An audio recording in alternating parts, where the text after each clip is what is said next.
খাওয়ার পরে বোতল নিয়ে কায়দা হচ্ছে। দাদার বোতল কাউকে দেবে না,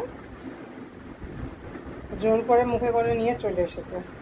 আমার হাতেও দেবে না, আমাকে জল খেতেও দেবে না। দাদার বোতলের জল ও একা খাবে।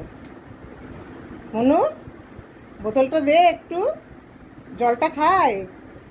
ও মনু, কিচ্ছু দিতে হবে না, সব জমা করে রাখ। আবার তাকাচ্ছে দেখো না, কিচ্ছু জানে না। আবার ঘুমু করো, অনেক হয়েছে, সকাল থেকে চলছে এই পর্ব। ঘুমু করো এবারে, আর বোতল নিয়ে কায়দা করতে হবে না।